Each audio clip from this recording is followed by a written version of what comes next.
News and welcome to A&M Adda, a signature program interviews with celebrities and people who are a formidable force in their field. Today I have a surprise for you. 12 points for guessing who our guest is. I'll give you the name. Miranda Liu. Rings any bell? Well, for anybody in Kolkata, she is an entrepreneur, a socialite, all molded into one, a lady who is seen everywhere, every time. Oh yeah, she's here with us. Welcome to A&M News, Miranda. How are you doing? Thank you, Avijit, for inviting me. Everything fine? All okay? Yeah. Good to see Why you. not? Good to see you smiling. Every time I see you smiling. You're always very positive. You have a very positive I think it's the environment. Vibe. Our Kolkata vibes. Absolutely, Miranda. Now, let me start by asking you one very basic question. How do you define yourself? Are you a social worker? Are you an entrepreneur? Are you an activist? You're what? As a woman, I think I'm all packaged in one.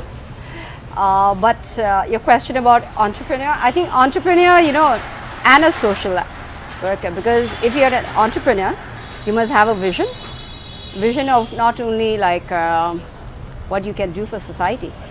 So humans are social beings, and as an entrepreneur, eventually along the way, you also, with business, it means what you can do for society and what you're making, how much you can return back. So you can say entrepreneur and social worker. Goes always hand in hand. Always mixed Yes, together. yeah. Great. So You cannot be an entrepreneur and say, I don't want to, as a social being, you don't want to give back to society.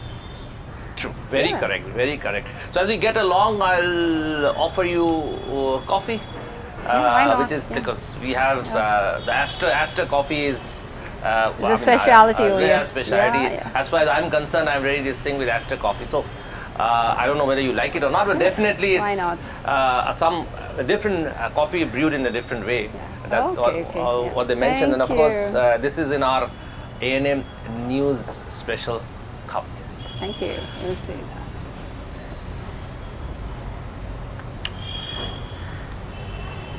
So, Miranda, I want you to go back on your younger days. When you're young.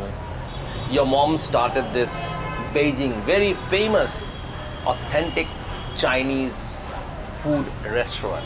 Now, I'll come to the Chinese food because we get Chinese food in every doorstep of Kolkata, but that's not the Chinese food as we all know. But I'll come to that later. But then, how did you spend your younger days? How do you see your mom building up this Beijing and the business brick by brick? We were not born with golden spoons. So we did have we've seen through thick and thin we've been together. As you say, water and fire, through blood and sweat. We've worked for this business, especially in this food business. How my mom started was that, one day she went to my brother's school and all the hawkers were evicted. The puchkawalas, the muriwalas, they were all evicted in one go outside the school. And my mom said why? Where are your stalls? They're saying, we've been evicted, by the local thana. And she's saying, and as usual, like an activist with a lot of guts, she went to the thana and she went to the OC and she said, why aren't you allowing them to sell if they're making their living? That's a basic living which they have a right to. And then that's how she went and fought with the officer over there and got them reinstated to sell their puchkas and all that. And eventually she made friends with Mr. Day. And from there onward, we invited him for So you saw lunch. the Yes, we invited him for lunch, and she made her special chili chicken. So you saw that activism in Yes. your mom right from your younger days. But then how did she build the She restaurant? built it up, and then because of his, he kept on instigating her that your food is so good, you should open your own restaurant. And that time she was running a beauty parlor, and my dad was into leather business, but not doing that great.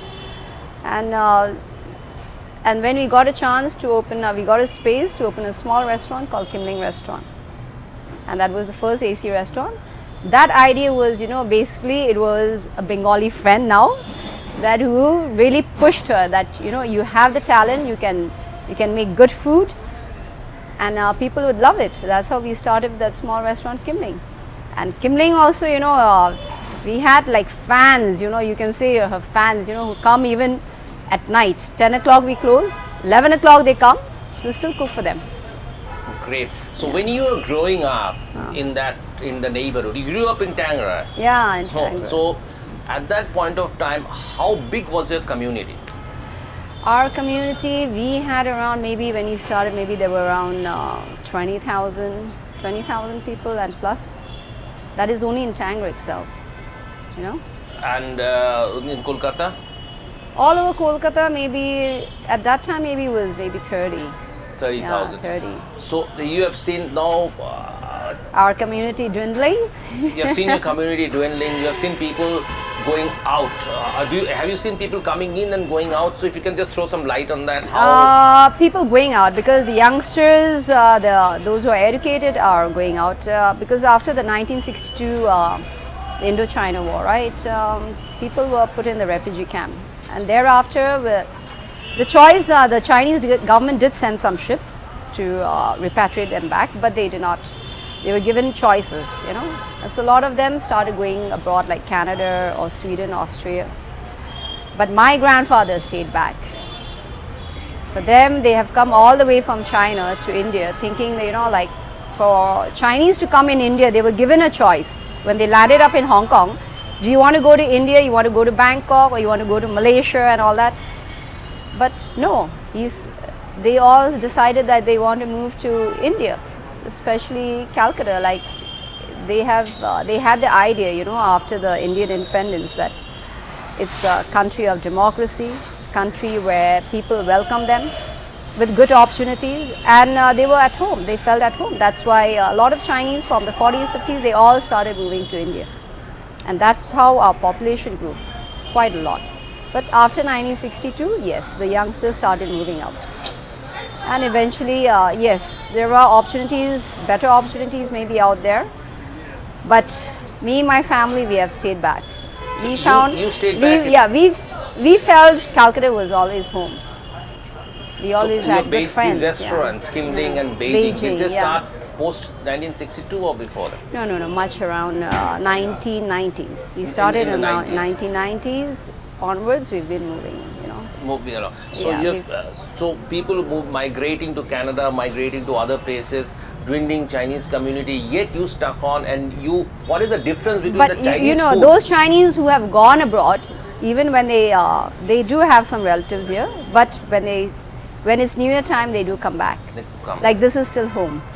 Great. This is where they've grown up. Now tell me the difference between the Chinese food that we get on the streets of Kolkata and the Chinese food that people long for in Tangra or in Tirti Bazaar. I mean, those small Chinese. The Chinese food, see, when you say Chinese food, is like synonymous with, the Hakka chow mein.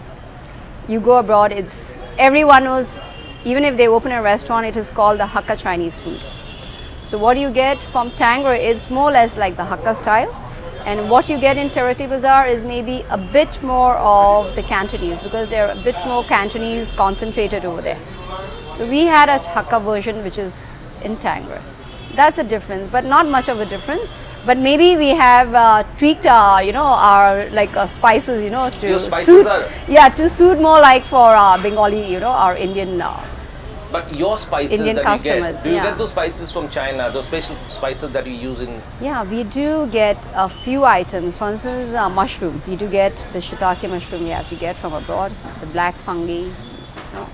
A lot of maybe if we do add some goji berries or ginseng, anything, we do get from abroad.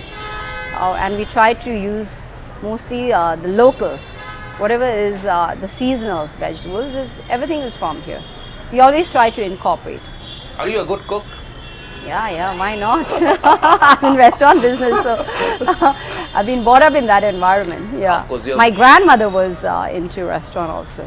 That's how my mom has, that was a passion. So that's how she started.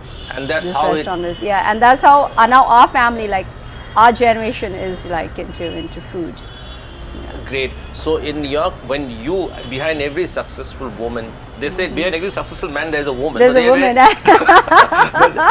The role is also reversed. Behind every successful woman there is also a man. Yes, because what you're saying is my husband, right? Yes. Yeah, he's been very cooperative. He's but you fell in love? It was an arranged marriage. Along the way. Along the way, then you fall in love. But of course, you're a beautiful lady. I mean, of course, during your school and college days, you must have had a lot of crushes. Yeah. So you... Yeah, I'm actually a Loreto student all the way. From Shillong to Entally to Loreto House to Loreto College, all the way. Absolutely. So when you were doing this thing in your community, there are good many schools there in Tangra, so does your community members go to those schools, or did you? Yes, our community, we have one small school called the Pimoy Chinese High School, but that time it was only taught in Chinese, in Mandarin, and that was like till primary section. Primary means like KG till class 6. And there onwards, you have to get admitted to an English school. Okay. So, only till primary. Till date, not now at the moment, because everyone prefers to study English. Oh. That is what is in demand. So, is there, does the community people want to learn Mandarin at the moment? Or? Yes, it has become now, with China becoming quite strong, and people are doing a lot of business in China. Yes, it has become like... it's not that you need to go to school now to learn Mandarin. Like even if you need to do business, you need to know Mandarin. Absolutely. It's easier to communicate. So in your business, in the restaurant business, in the food business, you have expanded a lot. Yeah, so can you just throw some light as to how big this market is and how welcome, how did you feel while you expanded? And also let us know about the leather market. When you expand is because there is demand. It's Absolutely. Because the people love you. The people love your food. That's why you expand.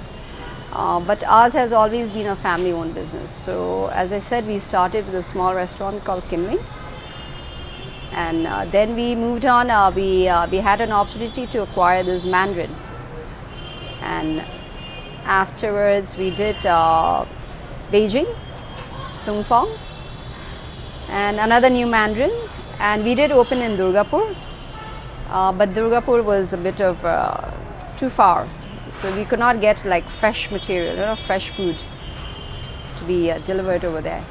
So that we scrapped it. But yes, I think the new generations, my son is one of my son is into food business, so. They are catching into this. Yeah, they're catching.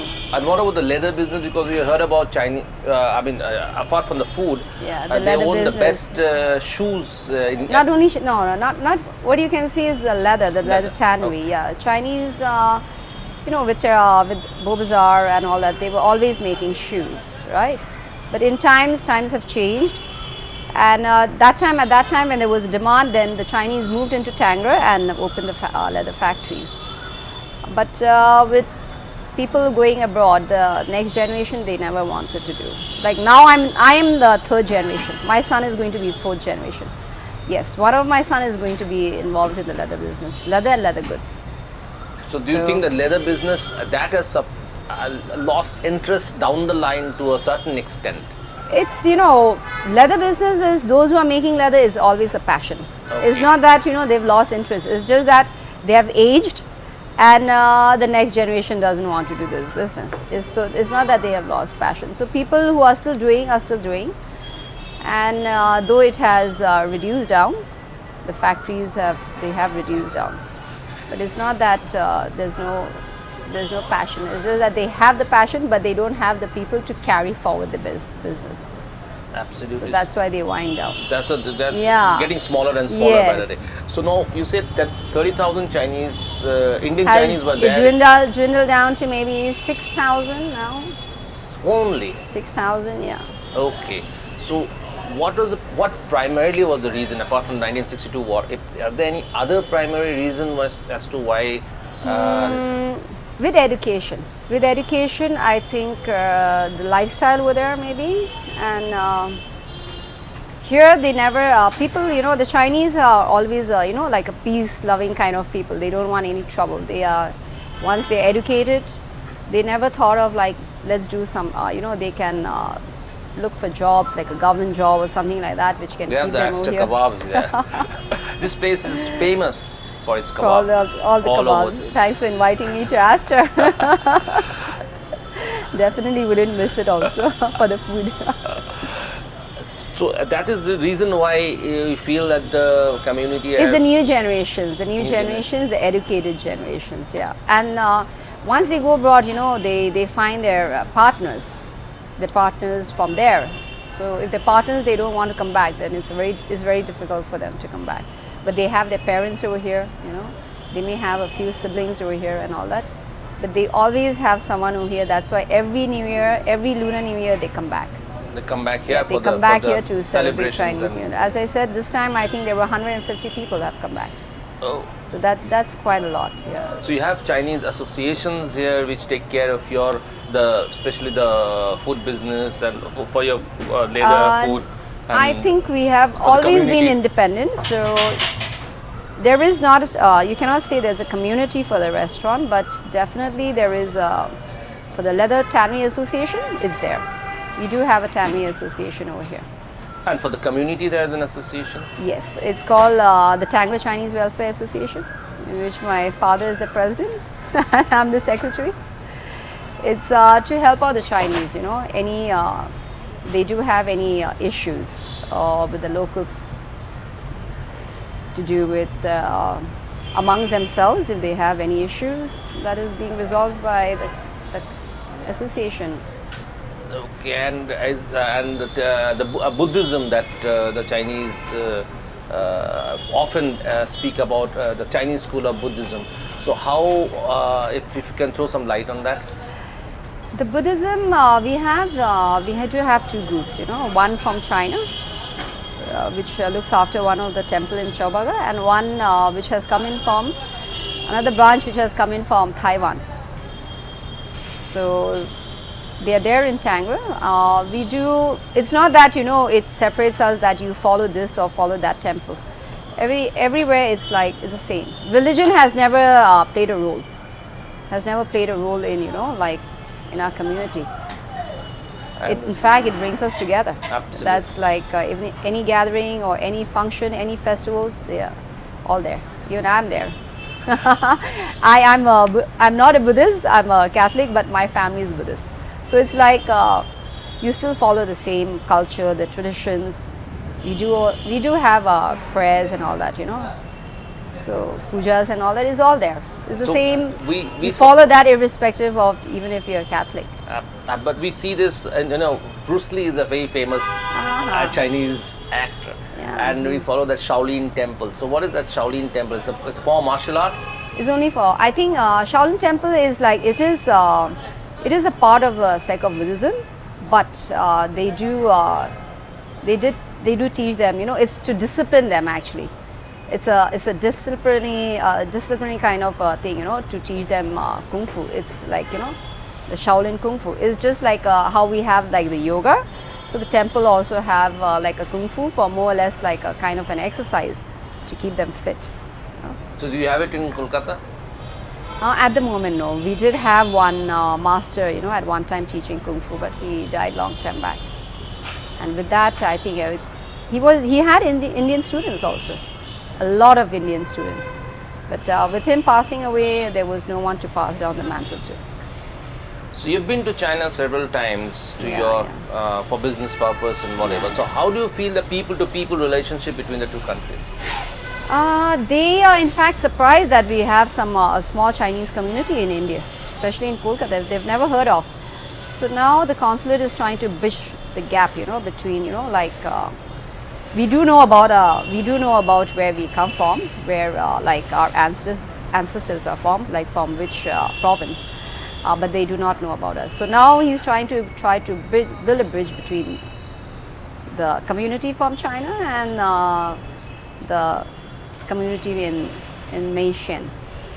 Okay. So now we've last time we went in a small group, so like we've come to know, okay, like this is where our ancestors are from. Something new for us, but it's something very enlightening, like enlightening, like you come to know. Otherwise, new generations, they don't know. They are always clueless because they think that this is home. Calcutta is home. Calcutta is always home. Very correct. And then you've been an activist all through. Whenever I've seen you, you have always championed the causes of people, be it your community member, be it somebody outside. So how... My father was a champion. That's why I was like, yes, according to me, my father is such a gentleman, if he thinks, even if my enemy is right, he'll take his side, not my side. So he'll take his side, I understand. So it's like, I think I've learned from him. Because he was a teacher. Okay. Yeah, he was a teacher. So it's like, what is right, what is wrong, irrespective of the relations, because as a community, as a figurehead, people follow him and trust him for a reason, right? Absolutely. So he has been a champion, and because of that, and I think what he's doing is right. So that is the reason that, So what exactly are you doing right now as a social worker? Are you putting an impact on your community? What exactly are your priorities at the moment? Priority at the moment is, for instance, our Chinese school. We do have now the only Chinese school in Calcutta. So the Chinese school what we are trying to, it's called the Pemoy Chinese High School. Now we're trying to set everything in order because we may not be there one day, but we want the school to remain there and to preserve the school, because on top there is a temple over there also. So maybe a few years down the line, maybe we'll reopen the school and try to bring in some Indian students or some overseas students. That I think will give back to the society, and maybe and also of course the local students, which is important for us. So that's the top priority. Yeah, and what else are you working on? In what way? Tough to believe that Miranda is only working on one particular school. You're so active. Community-wise, maybe? Community-wise is like anyone here has any issues, any help they need, I'm always there. I think maybe that's, dial 1, Miranda. Dial 1 for Miranda.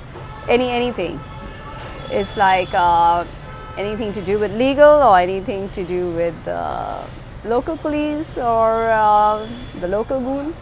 My mom is one of the, I think, the first person they'll go to.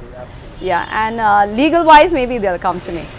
So over the years, I mean, in the future, immediate future, do you plan to have more people from China or nearest place in China, Kunming maybe, come over to Kolkata to look at the beauty of Kolkata, or maybe... That's what I was thinking, that maybe we should promote Calcutta, we should promote India, Calcutta, that it is it's a friendly place. You can come and do business, you can come and settle down over here, because I see some Korean families have settled down, so why not? Why not the Chinese? So opportunities are there, and I think the government is opening up also. There are a lot of Chinese coming to India at the moment. Yes, but not to Calcutta, maybe in other states.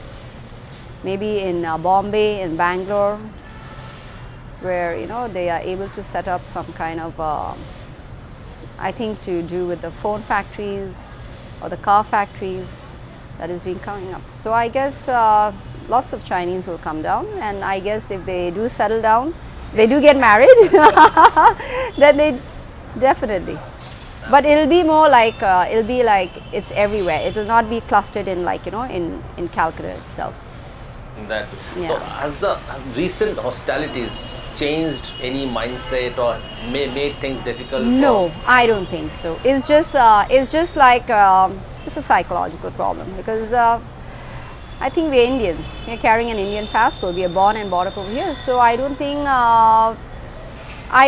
that people have done anything that they should be scared of.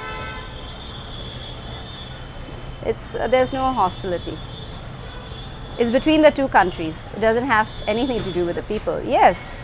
You carry on with your business and activism and social work without thinking or even remotely. No, it has never come to a thought that because if you have not done anything bad or thought of something which is against, I don't think so. And how has the COVID affected your business? COVID did affect, in the sense, it opened up your mind, it changed your priority. Like, yes, you were very into your business, and then your priorities change. You think now your family, friends are important, more important now, because we lost a lot of friends, we lost a few family members, and then you decide that yes, money is not important. I think health is important. Your people around you, who's keeping you happy, they're important, and how you can help them. You want to be with them, And but business-wise, it did affect, I think, for 1.5 years. But we did. Now everything is back to normal. People are not wearing masks.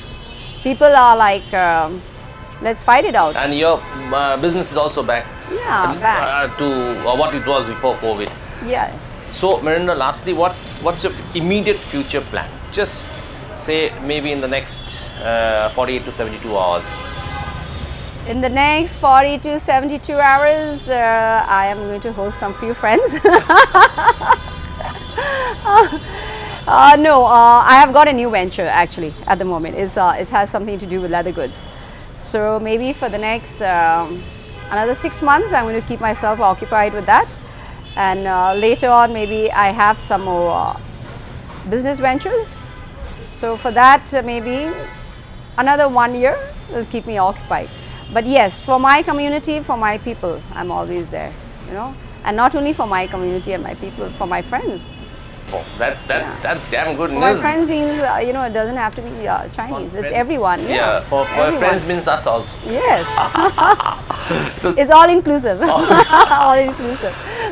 It was lovely chatting with you, Miranda. Excellent. Born and brought up in Calcutta, you do have the Bengali wife, our Adda giri and all that. This is what you have offered me. This is called Adda giri. Thanks a lot. Thank you so much. It was a lovely session that I had with you in A&M Adda, and to be with friends, to work not only for the community but have a long business venture ahead. So she's one side going to be a community leader, and the other side she's going to be a business leader. That's Miranda Liu for you. So thanks a lot, Miranda. Thanks a lot for watching A&M News. Keep watching A&M Adda, and we will come back to you with more such interesting interviews in future. Thank you. Thank you. Thank you, Avijit.